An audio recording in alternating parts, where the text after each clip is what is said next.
오늘 이 본문을 보면 이렇게 딱 떠오르는 화두가 제가 오늘 설교 제목으로 정한 것처럼 소문이라는 거예요. 그러니까 사람들이 소문을 듣고 예수께 몰려오고 있는 모습을 보게 됩니다. 여러분, 좋은 소문 나는 걸 원하시죠? 그리고 그 소문 때문에 어떠한 그 영향력이라든지 저희가 소위 말하는 성공되는 뭐 집회라든지 아니면 역사라든지 아니면 어떠한 이루고자 하는 것들을 이루는 거에 저희가 소문을 사용하기도 하고요. 사실은 요즘 한국에서도 그리고 미국에서도 어떠한 쟁점이 있었을 때 여론의 향반이 어디로 가느냐를 되게 저희들 관심 갖게 갖잖아요. 그래서 심지어 요즘에는 가짜 뉴스도 많이 생성되고 뭐가 진짜인지 모르는 시대에 살아가고 있는 우리의 모습을 보게 돼요. 그게 다 왜 그럴까요? 내 뜻대로 내가 원하는 대로 그것을 이용하고 사용하고자 하는 욕망이 우리 가운데에서 표출되기 때문에 그렇거든요. 근데 오늘 본문을 보면 소문이 일어나고 있어요. 예수 그리스도에 대한 소문. 예수 그리스도가 정말 새로운 교훈을 가리키고 그의 교훈 안에는 권위가 있고 놀라운 일들이 일어나고 있고 귀신이 쫓아나가는 일 그리고 병자가 고쳐지는 일들이 놀라운 이야기들이 소문에 펼쳐져 있어요. 저는 오늘 본문의 이 두 이야기를 하겠지만 근본적으로 질문을 던지고 싶은 것은 왜 마지막 절에 예수님께서 귀신에게 자기를 알므로 그 말하는 것을 허락하지 아니하시니라. 다른 말로 얘기하면 소문이 더 확장되는 것들을 원하지 않는다라는 거예요. 예수님의 전체 사역을 봤을 때 복음서에 보면은 소위 말해서 모멘텀이라는 게 있거든요. 사역적으로. 예수님께서 뭔가를 하셔서 확장하고자 하는 그런 모멘텀 때마다 예수님께서 산으로 기도하러 가세요.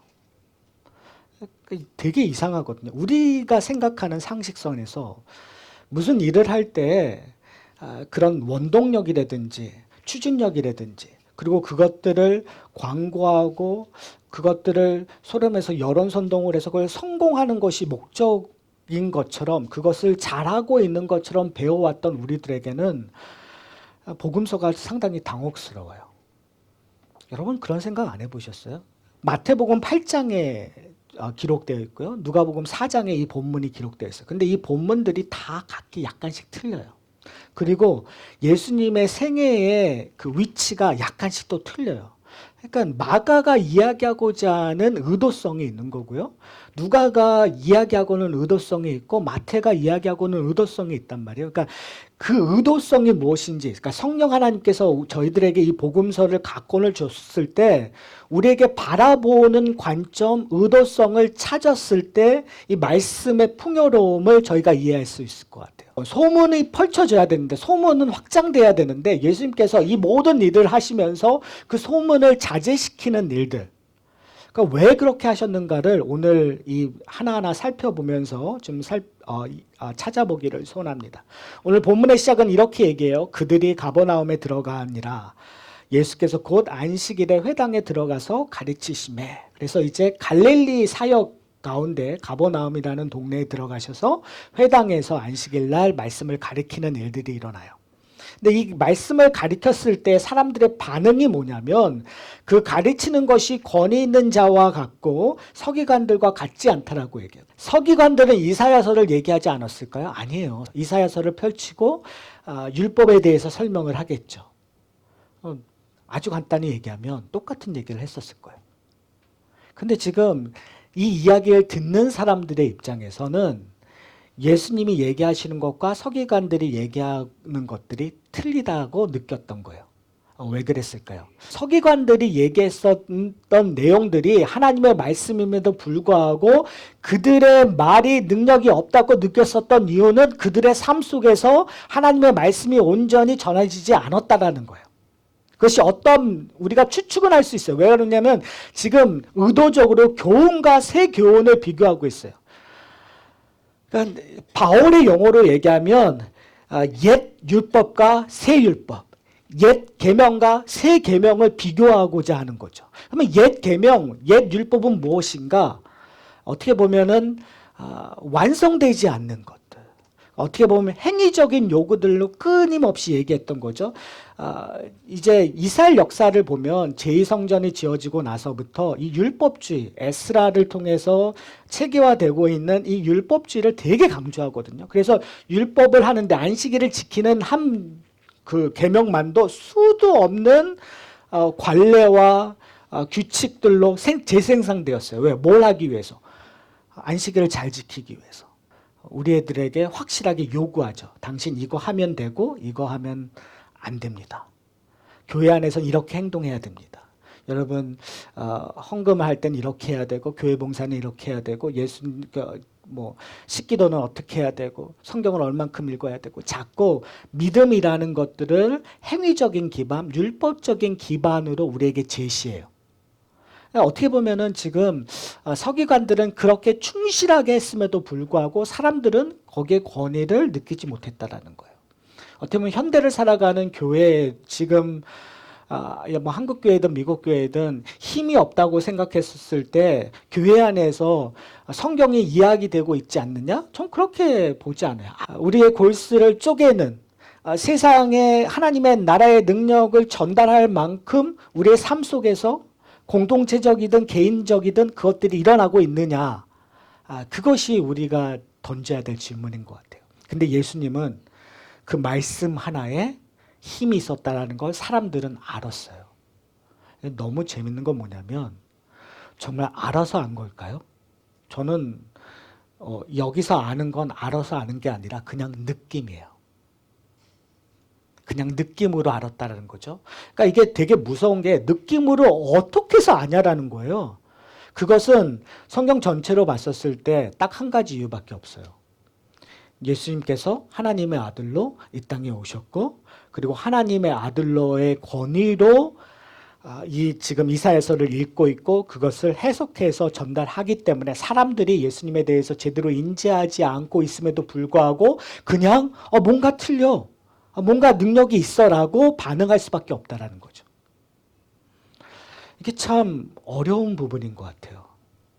그러니까 어떻게 보면 이것이 인간 속에서 하나님의 형상으로 창조되었다가 우리가 죄로 말미암아 그것이 뒤틀려졌지만 그 하나님이 주시는 어떤 특별한 것들을 경험했을 때 나도 모르게 하나님의 경건 속으로 빨려 들어가게 되고 나도 모르게 하나님의 거룩 앞에서 내 죄를 고백할 수밖에 없고 하나님의 능력 앞에서 내 모든 것들을 내려받을 수밖에 없는 어떻게 보면 하나님의 은혜가 임하는 그런 모습들이 지금 이 가버나움 회당 안에 일어나고 있다는 사실이죠. 마가는 지금 복음의 시작이라고 얘기하면서 예수님의 유년기, 예수님의 탄생 얘기하지 않고 그냥 쭉 얘기하다가 갑자기 사람들의 반응을 지금 여기서 얘기하고 있거든요. 그동안은 제자들을 부르실 때 부르심에 답변하는 부분은 얘기했지만 일반 사람에 대한 반응에 대해서 기록되고 있잖아요. 첫 번째 반응이란 말이에요.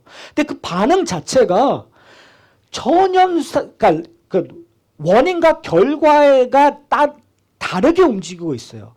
재밌는 것은 뭐냐면 여기서 온전히 예수 그리스도에 대해서 알고 있는 부류가 나타나요. 그 누구냐면 귀신이에요. 회당에서 사람들은 뭔가 예수님이 뭔가 이상하다라는 거에 대해서 알고 있는데 23절에 이렇게 얘기해요. 마침 그러니까 사람들이 웅성웅성하고 있는 그 순간 사람들이 뭔가 틀려 참 이상해라고 하는 그 순간 마침 그들의 회당에 더러운 귀신 들린 사람이 있어 소리질러 이르되 나사렛 예수여 우리가 당신과 무슨 상관이 있나이까 우리를 멸하러 왔나이까 나는 당신이 누구인지 아노니 하나님의 거룩한 자니이다. 여러분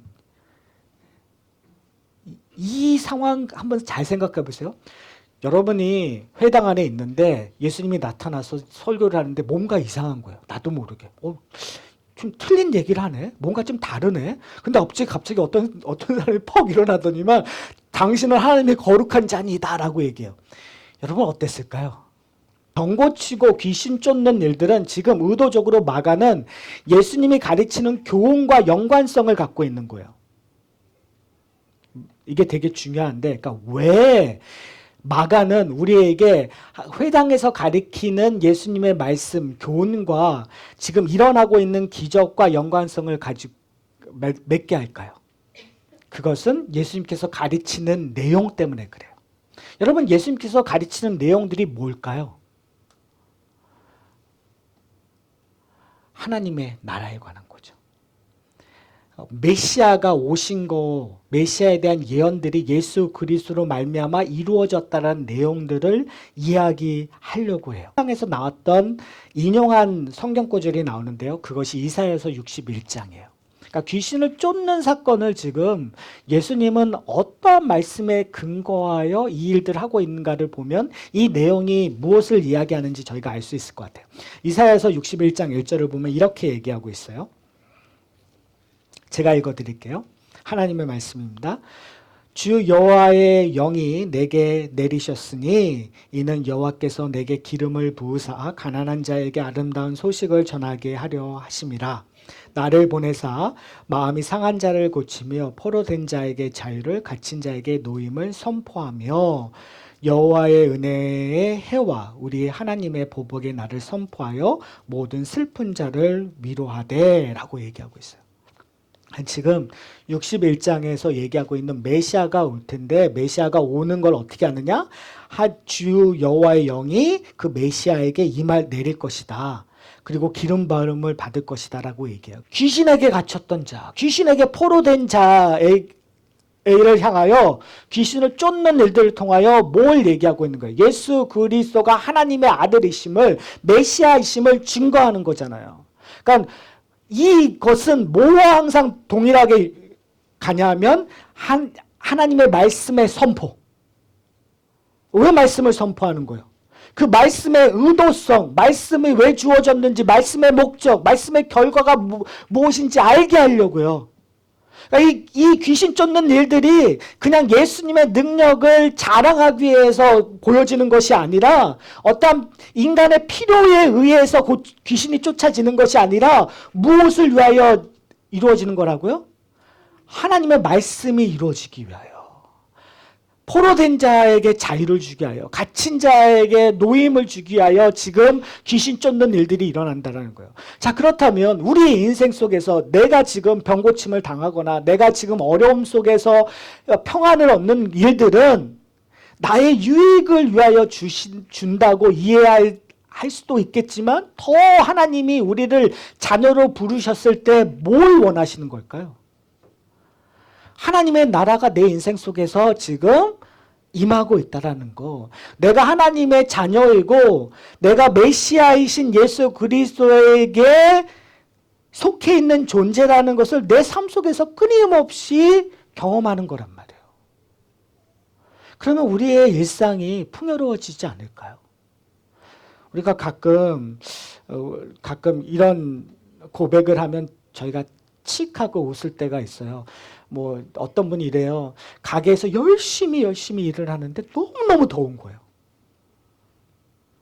근데 에어컨이 고장이 나서 그 문제를 해결할 수가 없어요. 그런데 내가 기도한 거예요. 하나님, 에어컨 좀 고쳐주게 해주세요. 저 너무너무 힘듭니다. 이거 해주셔야 제 인생이 좀 편합니다고 했을 때 에어컨이 고장난 것이 고쳐졌다면 그건 뭘까요? 하나님이 나를 편안하게, 내 인생이 조금 더 편안하게 살도록 하는 거로 그치는 걸까요? 근데 우리는 다 거기서 그쳐요. 내가 하나님 앞에 기도했었을 때 하나님, 나 이거 필요합니다. 돈이 필요합니다. 내 건강이 필요합니다. 내 관계 회복이 필요합니다. 내 자녀가 이렇게 해주십시오라는 기도를 열심히 해요. 우리 열심히 하잖아요.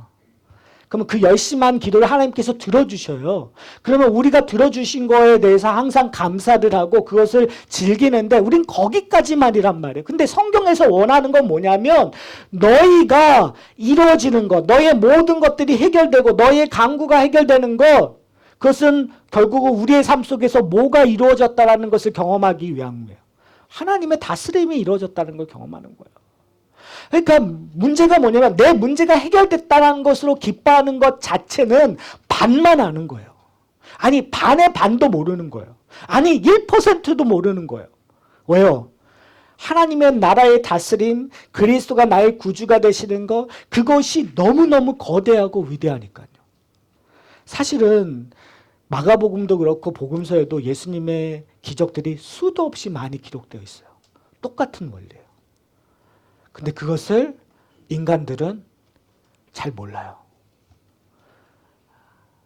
왜 잘 모르냐면 예수 그리스도의 사역의 마침이 완성되지 않았기 때문에 그 완성을 이해하지 못하면 그 의미를 작고 구약적인 서기관이 가르쳤던 가르침적으로밖에 이해 못하는 거예요.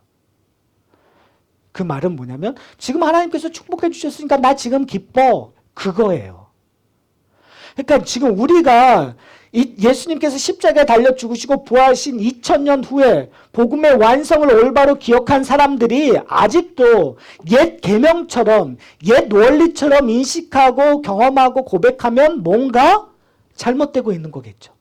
지금 오늘 본문에서 지금 모든 것을 성령으로 말미암이 완성된 걸 아는 사람들에게 요구되는 것은 뭐냐면 다르게 생각하라는 거예요. 병 고친 것 자체가 중요한 것이 아니라 누가 내 인생에 침투해 왔다는 것이 중요한 거예요.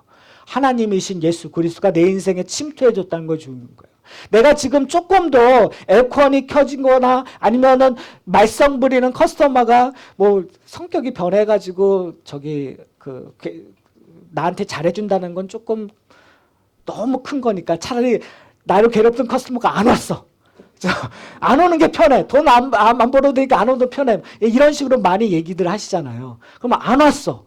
하나님이 날 그렇게 생각해 주시구나.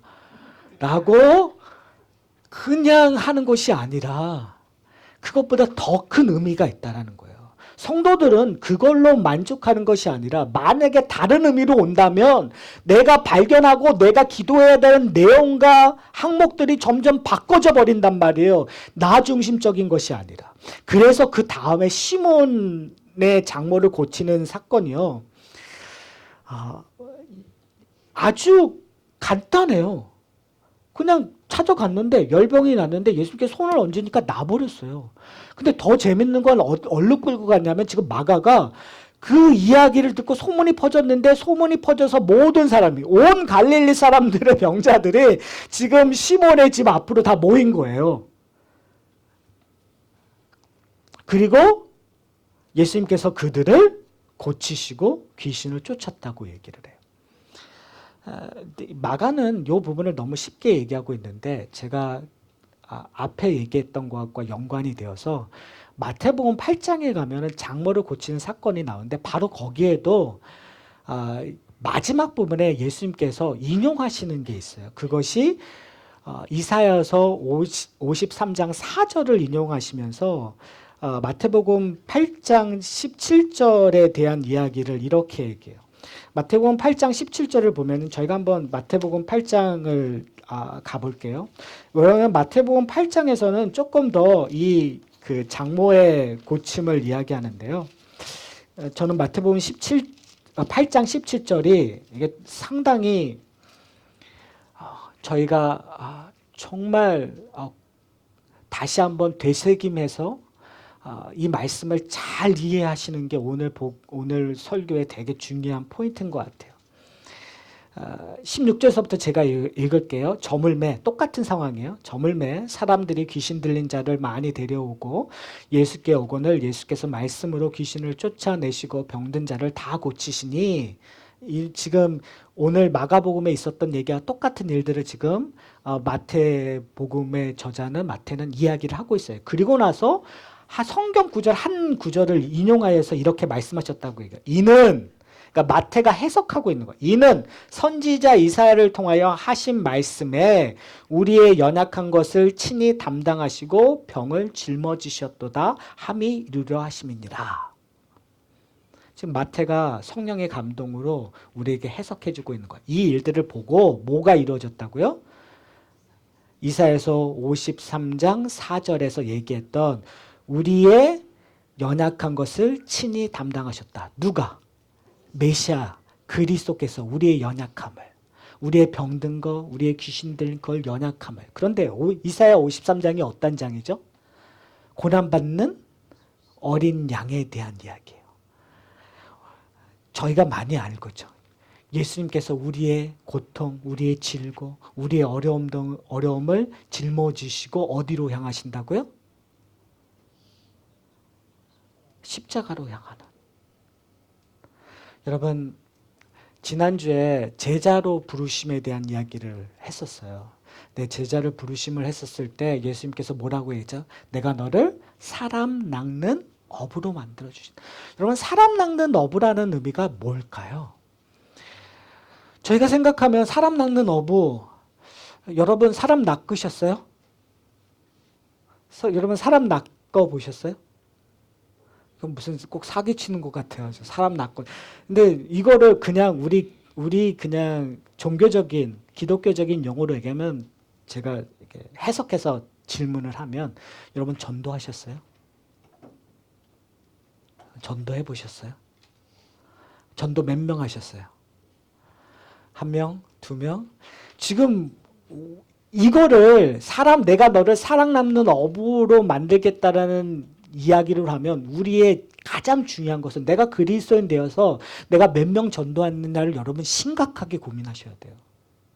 그러니까 내가 제자 되었는가 아니 제자 안 됐는가를 그냥 사람을 내가 몇 명 낚았느냐 몇 명 전도했느냐에 따라서 내가 얼마나 충실했는가로 해석할 수 있어요. 그러나 저는 그렇게 이해하고 있지 않아요. 사람 낚는다라는 의미는 다른 의미라는 거예요. 왜요? 예수님께서 내가 너를 사람 낚는 어부로 만들겠다는 건 누가 먼저 사람을 낚으셨기 때문에요? 예수님께서. 그러니까 예수님께서 하셨던 일이 무엇인가를 온전히 알아야 사람을 낚는다라는 거의 의미를 안다라는 거예요. 그러니까 예수님께서 하셨던 행위가 뭐예요? 오늘 본문에서도 병든 자를 고치시며 귀신을 쫓는 일들. 그래서 나중에 제자들 전도여행을 보내는 일들이 일어나요. 그렇다면 여러분 그러면 우리는 뭘 해야 되죠? 그러면 우리도 병을 고치고 우리도 귀신을 쫓아야 되느냐? 그런 의미가 아니겠죠. 왜요? 조금 전에 얘기했던 사람 낚는 의미가 그런 의미가 아니라면 그냥 문자적으로 해석하는 부분이 아니라 지금 예수님께서 이 모든 일들을 함으로 말미암아 우리에게 보여주고자 하는 의미가 있단 말이에요. 그 의미를 마태복음에서 얘기해 줬어요. 뭐라고요? 이사야서 53장 4절. 뭐 하시러 오셨다고요?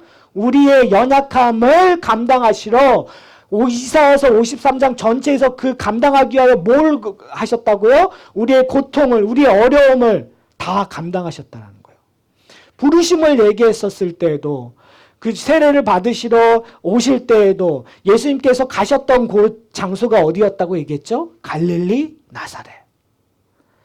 갈릴리 나사렛. 갈릴리로 가셨던 이유가 뭐예요? 갈릴리 땅이 어떠한 땅이었기 때문에요. 이사야서에 근거하면. 흑암의 땅이었고 하나님의 심판이 임한 땅이었고 근데 그곳에 감으로 말미암아 어떤 일들이 일어나는 거예요? 은혜가 임하고 구원이 임하는 일들이 일어나는 거란 말이에요. 근데 그것을 누가 하셨다고요? 예수 그리스도께서. 그렇다면 우리에게 중요한 거 우리가 사람 낚는 어부가 되고 오늘 얘기한 것처럼 이런 일들을 하기 위해서는 우리가 행할 일들은 예수 그리스도를 닮아가는 거예요. 그런 의미에서 오늘 본문의 맨 마지막에 예수님께서 뭐라고 얘기해? 귀신에게 뭐라고 얘기했죠? 이 일들을 알리지 말라. 왜요? 소문은 우리가 설교를 시작했을 때 제가 말씀드렸죠. 소문이 많이 일어나고 좋은 소문이 많이 일어나서 우리는 항상 성장하는 것들만 생각해요. 그렇잖아요. 여러분 제가 표적 설교는 아니고요. 저한테 제가 그런 얘기 했었어요. 여러분 전도하실 때 교회 자랑하지 말라고 얘기하시니까 여러분들이 그럼 무슨 얘기해요? 라고 얘기했잖아요. 제가 표적 설교는 아니에요. 오해하지 말고 들으세요. 중요한 건 뭐냐면 우리는 그런 마음들을 갖고 있는 거예요. 소문을 내서 교회에 대한 소문을 잘 내서 그래서 결국은 교회가 성장하는 것이 우리의 목적이라고 생각하잖아요. 그러나 예수님의 목적은 예수님이 무리를 많이 이끌어서 예수님의 사역이 성공하는 것을 사람들이 많이 모이거나 사람들이 많이 모여서 파워를 보이고 그 파워를 통해서 무슨 목적을 이루고자 하는 생각을 하고 있지 않다라는 거예요. 예수님의 목적은 뭐죠? 예수님의 목적은 십자가 달리는 거예요. 그러니까 소문이 나면 돼요, 안 돼요? 안 돼요. 사람들이 소문을 들어서 예수님을 뭐로 만들기를 원해요? 왕으로 만들기를 원해요. 그들의 문제를 해결하기를 원하는 거예요. 자꾸 오병이의 기적이 되면은 그들의 문제, 배고픔을 해결하기 위해 예수님을 쫓아요. 기적이 일어나면 그 기적, 내가 병고침을 받기 위하여 예수님을 쫓아요. 그러니까 인간은 자기의 뜻대로, 자기가 원하는 대로 소문을 재생하고 그거를 통하여 자기가 원하는 것을 얻고자 해요. 그러나 예수님은 이 땅에 오신 이유, 예수님이 하셔야 되는 이유, 하실 것들은 뭐죠? 십자가의 길이란 말이에요. 죽으셔야 돼요. 우리의 모든 질고 우리의 고통을 가지고 십자가로 가셔야 돼요. 그러니까 마귀에게 얘기하는 거예요. 나에 대하여 이야기하지 말라. 내가 가야 할 길을 가야 된다. 이것은 어떻게 보면 광야에서 받았던 시험과 되게 유사하잖아요. 사랑하는 성도 여러분, 그렇다면 이 말씀이 도대체 우리에게는 뭘까요? 우리는요, 어쩌면 그런 유혹을 받을 때가 많아요. 좋은 소문 나서 아니면 뭔가 우리가 무엇인가를 해서 하나님의 나라를 으쌰으쌰 해서 뭔가 이루는 것, 그것이 목사로서 이 땅에 꿈이고 아니면 교회를 만든 우리의 멤버들로서 이 교회를 정말 크게 만드는 것이 우리의 목표가 되면 그거는 우리의 인생을 망하는 거예요. 세상적으로 봤을 때 인생이 성공한 것처럼 보여요. 그렇잖아요. 뭐 큰 교회 목사 되면 대접받고, 여러분 큰 교회 되고 하면 오해하지 마세요. 큰 교회가 나쁘다는 게 아니에요. 그렇게 되신 분들이 잘못되고 같다라는 것도 아니고, 제가 얘기하고자 하는 근거는 뭐냐? 우리가 작으니까. 그렇죠. 작으니까 우리 속에서 그런 욕구들, 욕망들이 우리 가운데 있는 게 사실이잖아요. 그런데 그러지 말아야 되는 것이 뭐냐면, 하나님께서 우리에게 주신 사명은 우리가 무엇인가 해서 그걸로 우리의 자랑거리가 되고 우리의 영향력을 미치는 것이 아니라 오히려 예수님은 자꾸 어디로 가셨다는 거예요? 연약함을 품으시는 자리로 가셨다는 거예요. 버려진 사람들에게 갔다는 거예요. 창녀와 세리와 어려운 사람들에게 갔다는 거예요. 그렇다면 우리가 그리스도를 닮아간다라는 것, 사람을 낚는다라는 것, 하나님 새 교훈이 우리에게 와서 그것이 정말 힘있게 펼쳐진다는 것, 과연 그것은 뭘까라는 질문을 하게 되면 답은 하나밖에 없어요. 그리스도를 닮아가는 거죠. 나의 욕심을 버리고 그리스도가 가셨던 길대로 가는 것. 만약에 그렇다면 우리 인생에 한번, 여러분, 제가 요즘에 이런 말을 참 많이 하는 것 같아요. 여러분에게. 우리의 삶을 좀 살펴보셨으면 좋겠어요. 아주 심각하게. 왜 그러냐면요, 많은 경우 이민생활은 우리의 삶과 우리의 일생과 대면하지 않아요. 대면하기를 거부해요. 왜요? 많은 경우 너무 피곤하고 힘들고 어려우니까. 자괴감이 되니까. 아무런 의미가 없는 것처럼 내 일상이 보여지니까. 내 꿈과 너무나 괴리감이 많은, 보잘것없고 하찮은 거니까 자꾸 그냥 거부해요. 그리고 그걸 흘려보내요. 근데 저는 여러분이 여러분의 일상과 대면하셨으면 좋겠어요.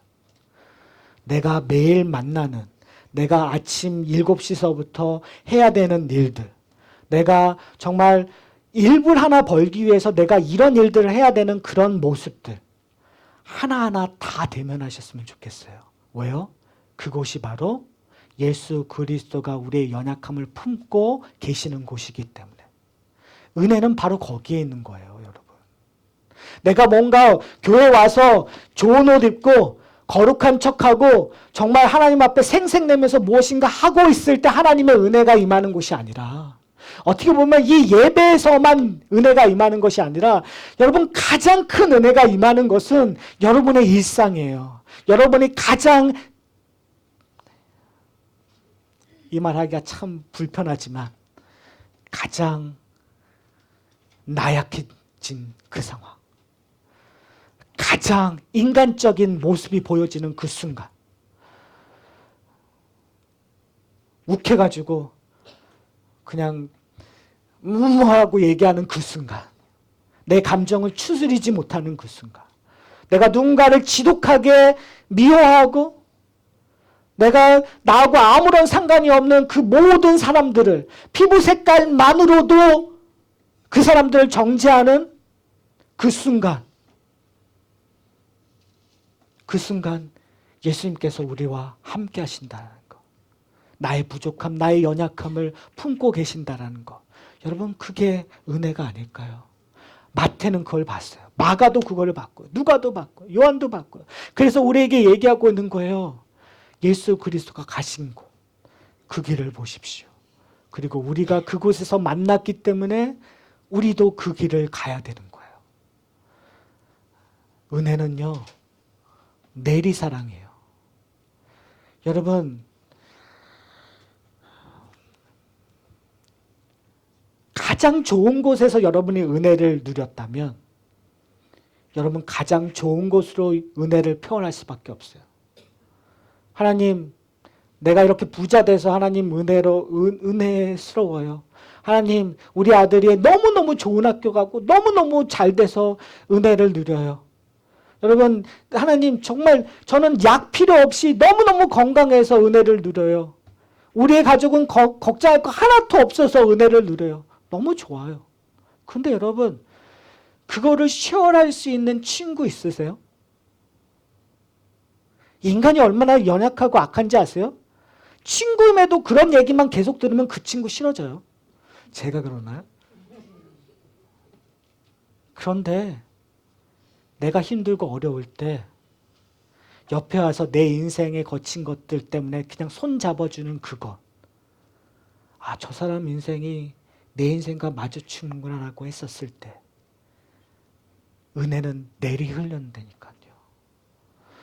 이 하상학교회 공동체가 좀 그랬으면 좋겠어요. 우리가 은혜를 내 있는 모습대로 흘렀기 때문에 그냥 자랑으로 내버리는 것이 아니라 그냥 그대로. 그럴 때 오늘 이 말씀이 세교훈이구나. 그렇죠? 거기서 끝나는 것이 아니라요. 우리의 인생을 바꿔버리는 능력의 말씀으로 변할 거라는 사실 기억하는 저와 여러분이 되시기를 소원합니다. 우리 다 같이 기도하시겠습니다.